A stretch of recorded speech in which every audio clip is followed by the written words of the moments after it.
तो प्रेम यादव की तरफ से पैरवी करने वाले अरुण यादव चंचल हमारे साथ मौजूद हैं, जो इलाहाबाद हाई कोर्ट से 3 महीने का स्टे लगा कि लगातार जो सवाल उठ रहे थे, मीडिया चैनल की सुर्खियों में था कि घर जो है बुलडोज कर दिया जाएगा, अवैध ज़मीन में बना हुआ है। उसके बाद से ये लड़ाई लड़ते हैं और कहीं न कहीं 3 महीने के स्टे हासिल करने में कामयाब होते हैं। इनसे बातचीत करेंगे और सबसे बड़ी खबर ये भी है कि जिस मामले को, जिस ज़मीन की विवाद को लेकर के 6 लोगों की जान गई, अब फैसला ये आया कि उसका जो टर्मिनेशन है, दाखिल खारिज है, वो प्रेम यादव के परिवार के पक्ष में हो गया है। तो सवाल तो राजस्व विभाग पर भी उठता है कि इतनी लापरवाही क्यों? अगर ये जो जल्दीबाजी या जो काम करने की जो फुर्तीला रवैया अपनाया गया है, अभी अगर पहले अपनाया जाता तो 6 लोगों की जान बच जाती। तमाम मुद्दे हैं, बातचीत करेंगे, समझेंगे केस कहाँ तक पहुंचा है और आगे क्या हो सकता है। सर, स्वागत है आपका। बहुत बहुत धन्यवाद। कैसे देखते हैं कि लगातार जैसे घटना घटती है उसके बाद से एक लॉबी लग जाती है, बीजेपी की लॉबी कह सकते हैं, लग जाती है और लगातार कहती है कि प्रेम यादव के घर को बुलडोज कर दिया जाए, अवैध जमीन पर बना हुआ है और बुलडोजर चलेगा तभी न्याय होगा। पहले इस पे बताइए कैसे देखते हैं आप? बुलडोजर किसी भी समस्या का समाधान नहीं। घर बनाने में बड़ी मेहनत लगती है और बड़े जतन से उनके पिताजी राम मोहन यादव ने वो घर बनाया था। ऐसा भी नहीं था कि स्वर्गीय प्रेमचंद जी ने बनाया था, उनके पिताजी ने बनाया था। फिर माननीय हाई कोर्ट ने उस पे स्टे भी लगाया और स्टे होना सबसे बड़ी बात ये थी कि ये जाति नरसंहार का रूप ले रहा था। कहीं न कहीं माननीय हाई कोर्ट के फैसले की वजह से वो जातीय नरसंहार होते होते रुक गया। घटनाएं हुई, 6 मौतें हुई, लेकिन उसके बाद अगर ऐसा कुछ कदम उठता, बुलडोज होता, तो स्थितियां और विकट होती। आपने जब इस पूरी घटना को देखा और आप जब पैरवी करने की सोचे कि मैं लड़ाई लड़ूंगा और हाई कोर्ट तक जाऊंगा, तो क्या मन में चल रहा था कि आपके पास भी फोन कॉल्स वगैरह आई होंगी, कहीं कहीं दबाव प्रेशर कुछ आया था आपके पास? दबाव प्रेशर तो ऐसा कुछ विशेष नहीं था, बस एक सामाजिक दबाव था कि इन चीजों को हम कितनी जल्दी और किस हद तक कर पाएंगे। एक तरफ घर गिरने की स्थिति में है और एक ही दिन 2 दिन के अंदर हमें फैसला भी कराना है। सब कुछ लोगों की कहिए नेक नियत थी कि काम हो गया किसी तरीके से। जो मेहनत थी वो तो मैं जानता हूँ। हमारी जो पूरी टीम थी, जिसमें हमारे सीनियर सर हैं बाबूराम यादव सर, वो और जितने लोग, पूरी रात लग करके रातों रात तैयार किया गया और करने के बाद फिर उसको दाखिल करके कोर्ट से रिक्वेस्ट करा करके स्टे लिया गया। लगातार ये सवाल उठता है कि जो उनका घर बना है वो अवैध जमीन में बना है, कोई उसका कागज नहीं है। तो आमतौर पर ये देखा जाता है कि भारत में लगभग जो गांव बसे हैं, तो ऐसा है कि 70 से 80% जो घर होते हैं उनका कागज नहीं होता है, कोई बैनामा या दाखिल खारिज होता नहीं है। पहले जिसको जहाँ जमीन मिल गई वैसे बनवा लिया जाता है। कितनी सच्चाई है इसमें? देखिए, चीजें समयानुसार जमीनों का बदलती, कभी बंजर कभी परती, इस तरह का एक निर्धारण। इसमें सबसे मुख्य भूमिका होती है राजस्व कर्मचारियों को, लेखपाल, कानूनगो, तहसीलदार। अब अभी जो ये म्यूटेशन डिसाइड हुआ है, दाखिल खारिज, ये ज्यादा से ज्यादा 2 से 3 महीने में डिसाइड होने की चीज है और उसको धीरे धीरे, साल तो मुझे नहीं याद, लेकिन आप ही 9 साल के करीब हो गया। इतना बड़ा मुकदमा भी नहीं है। इस तरह के मुकदमे पूरे प्रदेश में और हर तहसील में हजारों लाखों की संख्या में लंबित हैं। उसका तत्काल निस्तारण हो तो माननीय उच्च न्यायालय का बहुत सा समय बच जाए। अगर सही ढंग से निस्तारण किया जाए तो कोई मुकदमे यहाँ आएंगे ही नहीं, उसी जगह पर वो खत्म हो जाएंगे। हम देवरिया के प्रेम यादव की बातचीत करते हैं, क्योंकि वहाँ पर मुझे लगता है कि मामला तूल इसलिए पकड़ा कि वहाँ पर 6 जाने गई, 6 मौतें हुई। लेकिन अगर देखा जाए तो अभी हम लोग सुल्तानपुर गए थे, वहाँ पर एक निषाद परिवार में हत्या कर दिया थी जमीनी विवाद में। आपके विश्वकर्मा परिवार की हत्या होती है आपके कानपुर में। तमाम ऐसी जगह जगह, फिर सुल्तानपुर में होती है घटना, जगह जगह ऐसी घटनाएं होती हैं जमीनी विवाद को लेकर के। तो ये जमीनी विवाद को लेकर के क्या लगता है कि न्यायिक प्रक्रिया है, कितना स्लो है? एक अपने आप में कहीं ना कहीं एक सवाल खड़े होते हैं राजस्व विभाग के ऊपर। अब उसी का नतीजा है कि एक दाखिल खारिज का, म्यूटेशन का केस 9 साल से पेंडिंग है। वो अभी 2 या 3 दिन पहले देवरिया वाला डिसाइड हुआ है। तो आप समझ सकते हैं कि एक सामान्य सा मुकदमा, रजिस्ट्री के बाद दाखिल खारिज होता है, उसमें 9 साल लग गए। तो घटना तो होंगी ही। सबसे जरूरी है कि सिस्टम थोड़ा सा चुस्ती फुर्ती ले आवे, जो जितना टाइम बाउंड है उतने ही समय में वो मुकदमे निस्तारित किए जाए। डेट अगर रोज लगनी है तो रोज लगाएं, क्योंकि नीचे के स्तर से अगर ढिलाई होती है तो ऊपर भी काम स्लो हो जाता है। कहीं ना कहीं राजस्व विभाग को अपनी जिम्मेदारी समझ के काम में चुस्ती लानी चाहिए। आप परिवार से मिले, परिवार के लोग स्टे मिलने के बाद क्या कह रहे थे आपसे? परिवार के लोग, अब उनके साथ उतना दुख हुआ है, लेकिन घर बचा है, इससे थोड़े से उन लोगों को हिम्मत मिली है। बाकी तो जिनके यहाँ भाई क्षति हुई है वो शब्द में व्यक्त ही नहीं कर सकते हैं। तो अभी 3 महीने का स्टे लगा है, आगे क्या हो सकता है, क्या कैसे न्यायिक लड़ाई लड़ेंगे, कितनी लंबी लड़ाई है, कैसे देखते हैं आप? अभी डीएम साहब के यहाँ अपील फाइल हो गई है सोमवार के दिन। अब उनको 3 महीने में डिसाइड करना है। अगर उस फैसले से उनका परिवार नहीं संतुष्ट होता है हम फिर माननीय उच्च न्यायालय आएंगे। दुबे परिवार का परिवार नहीं, हाँ। स्वर्गीय प्रेम यादव का। अच्छा। अपील जो तहसीलदार के यहाँ से डिसाइड हुई, जिसके आधार पर हमने यहाँ से स्टे लिया, ठीक है। उसके बाद ये अपील फाइल करनी थी 2 हफ्तों के अंदर जिलाधिकारी महोदय के यहाँ, और फिर जिलाधिकारी महोदय को 3 महीने में उसको निस्तारित करना है।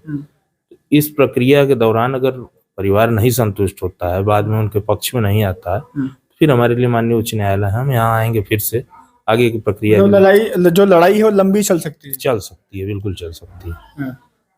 अभी ये लड़ाई काफी लंबी चल सकती है, और अगर सही तरीके से करेंगे तो जिलाधिकारी महोदय के यहाँ से ही निस्तारित हो जाएगा। अच्छा, अगर जिलाधिकारी चाहते हैं तो मामला जिले से निपट सकता है? बिल्कुल बिल्कुल। साक्ष्य सबूत सबका परीक्षण करें, और परीक्षण करने के बाद माननीय उच्च न्यायालय के निर्देश के अनुसार उन चीजों को करे तो यहाँ आना भी नहीं पड़ेगा, वही से चीजें निस्तारित हो जाएंगी। जी। लगता है कि कोई पॉलिटिकल प्रेशर वगैरह है, क्योंकि आपने बताया कि छोटा सा मुकदमा था दाखिल खारिज का, छोटा सा केस था, चाहते तो बहुत पहले 3-4 महीने के अंदर उलट जाते हैं आमतौर पे खारिज दाखिल के मुकदमे। 9 साल लंबा केस चला, कुछ पॉलिटिकल प्रेशर या राजनीतिक कुछ चीजें दाव पेच कुछ लगता है? अब एक सामान्य पैमाइश कराने जाइए, आप किसी गांव में पैमाइश के लिए जाइए तो लेखपाल को आप महीनों भर रिक्वेस्ट अनुरोध करते रहिए, तब जाके तो पैमाइश हो पाती है, वो भी बहुत मुश्किल से। तो ये तो उनकी तुलना में बड़ा है, म्यूटेशन का मुकदमा था, तो 9 साल तो लगेगा ही, जब इनकी प्रक्रिया इतनी स्लो है। जो काम 1 हफ्ते 2 हफ्ते 1 महीने 2 महीने में होना चाहिए, उसके लिए 9 साल लग गए और 6 लोगों की जान चली गई। ये जिम्मेदार तो सबसे ज्यादा यही है, राजस्व विभाग। 6 लोगों की जान जो गई है, और जहां भी ऐसी घटना हो रही है कहीं ना कहीं बाद में खुल रहा है कि राजस्व विभाग की लापरवाही। तो राजस्व विभाग के अधिकारियों पर भी क्या वो नापे जा सकते हैं क्या, मतलब उनके ऊपर कार्रवाई हो सकती है क्या अगर ढीला रवैया? उनके ऊपर राज्य सरकार ने कार्रवाई भी की थी अभी इसी घटना के दौरान, कई लोगों को निलंबित। तो एक कहीं ना कहीं डर दबाव तो बना ही है। अब ये लोग अपनी कार्यशैली को सुधारें तो उसके बाद जो है चीजें सामान्य हों। लगता है कि इस घटना के बाद से प्रदेश में और जगह जो तमाम जमीनी विवाद के मसले फंसे हुए हैं, कहीं ना कहीं ये लोग लंबी लड़ाई लड़ रहे हैं, फंसे हुए कोर्ट कचहरी के चक्कर काट रहे हैं, या तहसीलदार के वहाँ थोड़ा रवैया जो है स्मूथली होगा। जी जी, कहीं ना कहीं सरकार तत्पर दिख रही है, अगर तत्परता दिखाएगी तो निश्चित रूप से अधिकारी को काम करना है वो काम करेगा। लगातार ये भी सवाल खड़े हो रहे थे, हम लोग लगातार सोशल मीडिया पर देख रहे थे कि अरुण यादव जी यादव हैं तो इसलिए प्रेम यादव जी के घर पे चले गए, और सामाजिक प्रेषिता जो भी है तो यादव है तो यादव का पक्ष ले रहे हैं वो। क्या अरुण यादव अभी देवरिया में एक चौहान परिवार की हत्या हुई है जमीनी विवाद में, उसके बाद से विश्वकर्मा परिवार की हत्या होती है, आपके कानपुर में गुप्ता परिवार की अमेठी में हो जाती है, या तमाम अन्य जगह जो चीजें हो रही हैं, सुल्तानपुर में मामला होता है, तो सब जगह पहुंचेंगे आप? सबसे पहले कानपुर देहात की विश्वकर्मा के परिवार की जो घटना हुई थी, उस घटना में मैंने वहां के जो समाजवादी के जिला अध्यक्ष हैं अरुण यादव उनका भी नाम है, उनसे मैंने बात की, परिवार से आप हमारी बात कराइए, हम निःशुल्क उनका लड़ेंगे। कल मेरी जनवादी पार्टी के राष्ट्रीय अध्यक्ष बड़े भाई संजय चौहान जी हैं, उनसे आपके देवरिया वाले मामले में बात हुई, कृष्णा चौहान वाले मामले में, तो मैंने कहा कि मैं फ्री ऑफ कास्ट उसको लड़ूंगा। वो बल्कि धरने पे वहाँ बैठे हुए हैं, आमरण अनशन पे।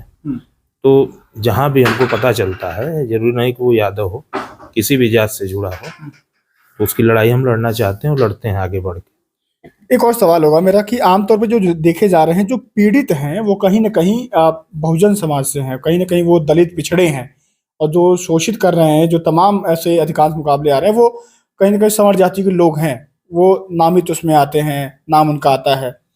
लेकिन जब बुलडोज करने की बात आती है, जब तमाम जो चीजें चलती है, मैं भी मानता हूँ कि लोकतंत्र में बुलडोजर न्याय का प्रतीक नहीं हो सकता है, किसी के घर के ऊपर बुलडोजर नहीं चलना चाहिए, लेकिन जब बात पिछड़ों की आती है, दलितों की आती है, तो बुलडोजर तैयार रहता है। इस पर क्या कहेंगे आप? अभी कल ही देवरिया की जो घटना हुई कृष्णा चौहान की, उसमें योगी जी, मुख्यमंत्री जी के ही सजाती लोगों का नाम आ रहा है। उसमें मैं सुन रहा था कहीं किसी वीडियो में कि पॉक्सो लगना चाहिए था, लेकिन वो सामान्य छेड़छाड़ की धारा मुकदमा दर्ज हो गया। लड़के की हत्या होती है, हत्या होने के बाद उसको ले जा करके पुलिस वाले जबरदस्ती जला देते हैं। परिवार देख भी नहीं पाया अपने बच्चे का मुंह। और यही अगर अन्य जाति का होता तो जरूर बुलडोजर कार्रवाई होती, लेकिन यहाँ कार्रवाई नहीं हो रही है। तो इन चीजों से सरकार को बचना चाहिए, पक्षपातपूर्ण रवैया नहीं होना चाहिए। सरकार सबकी चुनी हुई होती है, किसी एक जाति की नहीं चुनी है।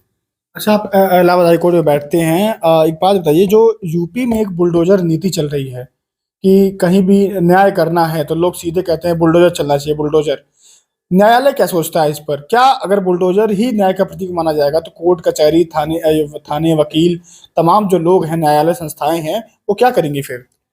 कहीं न कहीं बुलडोजर के खिलाफ माननीय उच्च न्यायालय भी हमेशा से सख्त रहा है। अगर बुलडोजर से ही सारी समस्याएं हो जाएंगी तो फिर वकील क्या करेगा, कोर्टें क्या करेंगे? आप एक छोटा सा एग्जांपल देखिए, निठारी कांड हुआ था। निठारी कांड में आरोपी जो बनाए गए थे उस समय, अगर आज की सरकार होती संभवतः उनका घर गिर गया होता, उनको वहीं पर पब्लिक मार के खत्म कर देती। बाद में माननीय उच्च न्यायालय का फैसला आया, निर्दोष साबित हुए। तो कहीं ना कहीं समय लगा, लेकिन जो वास्तविकता थी वो खुल के आई सामने। मतलब लोगों को न्यायालय पे भरोसा करना चाहिए, अभी भी जल्दीबाजी में बुलडोजर की मांग नहीं करनी चाहिए। बुलडोजर चलाना हर समस्या का समाधान नहीं है, घर बनाने में बड़ी मेहनत लगती है। तो कहीं ना कहीं सरकार को भी चाहिए कि राजस्व विभाग को जो है फटकार और लगाए और तत्परता दिखावे। असली विवाद की जड़ ही यही है। एक आखिरी सवाल होगा मेरा, इस मामले को स्टे लगने के बाद अब आगे क्या कार्रवाई हो सकती है, कैसे क्या लड़ाई है, क्योंकि लोग ये जानना चाहते हैं कि अब आगे क्या हो सकता है। अभी दो जो यहाँ पेंडिंग है उनकी 22 तारीख की डेट लगी हुई है। तो वहाँ चूंकि हम उस दिन स्टे कराने में कामयाब रहते, लेकिन कुछ कागजातों की वजह से अगली डेट मिल गई है। तो बाकी जो बाउंड्री अन्य चीजों का हिस्सा है उसको 22 तारीख को हमारी कुछ उनका घर आपने तमाम चीजें देखा, कागज पत्र देखा, कुछ घर या बाउंड्री का हिस्सा कुछ भी अवैध पाया आपने कुछ? अगर देखिए, अब उसको तो डिसाइड होना है, बात अवैध की नहीं है। इस समय खेतों में धान लगा हुआ है, जिस वक्त नापी हो रही थी खेतों में पानी था, तो पैमाइश कैसे आप कर ले रहे हैं? खेत जब साफ रहते हैं उस समय पैमाइश की जाती है। अभी फसल है, पैमाइश जो भी होगी वो गलत ही आएगी। तो तरीका ही उनका गलत था, जल्दीबाजी दिखाई, जल्दीबाजी। ये नाप जोख का जो भी काम है, इनको चाहिए कि थोड़ा फसल कट जाए, खेत सूखे रहे, उस वक्त करना चाहिए था। इसी के आधार पर माननीय उच्च न्यायालय ने स्टे दिया कि भैया आप उसको डीएम साहब के यहाँ आप अपील करिए और डीएम साहब उसको डिसाइड करें। चलिए, मेरे साथ एडवोकेट अरुण यादव चंचल मौजूद थे। देवरिया वाले मामले पर ये प्रेम यादव की पैरवी कर रहे थे। 3 महीने का स्टे मिला जो हाईकोर्ट से स्टे लेने में सफल रहा ये। लेकिन सवाल ये भी है कि जमीनी विवाद जहाँ भी होते हैं वहां पर अगर चाहे राजस्व विभाग तो जो निस्तारण है बहुत जल्दी हो जाएंगे और इतना समय नहीं लगेगा। जो जाने जा रही है, जो मौतें हो रही हैं, जो दो लड़ाइयाँ होती हैं, वो नहीं होंगे। राजस्व विभाग का ढीला रवैया कहीं ना कहीं लोगों की जान ले रहा है। यूपी में तमाम तरह की ऐसी घटनाएं आती हैं, सुल्तानपुर हो, अमेठी हो, आपके कानपुर हो, आपका आजमगढ़ हो, तमाम जगहों पर जो घटनाएं आ रही हैं उसमें कहीं ना कहीं अगर राजस्व विभाग चाहे, अगर काम अपना स्मूथली करे, उसमें अपना काम करने का रवैया ठीक ठाक कर ले, तो जाने नहीं जाएंगी और जो सवाल खड़े होते हैं वो सवाल खड़े नहीं होंगे। और एक बार और है कि बुलडोजर किसी भी समय में और लोकतंत्र में न्याय का प्रतीक नहीं हो सकता है। वकील साहब ने बताया कि न्यायालय भी, माननीय उच्च न्यायालय भी इस मामले को लेकर के कहीं ना कहीं सीरियस है और वो भी बुलडोजर को न्याय का प्रतीक के रूप में नहीं देखते हैं। बाकी आप लोग क्या सोचते हैं, अपनी राय देना मत भूलिएगा। और तमाम मुद्दों पर बातचीत हुई, आगे जरूरत पड़ेगी तो हम फिर बातचीत करेंगे इनसे। जो भी आपके सवाल होंगे कमेंट सेक्शन में पूछिएगा, हम उसका जवाब देने की कोशिश करेंगे।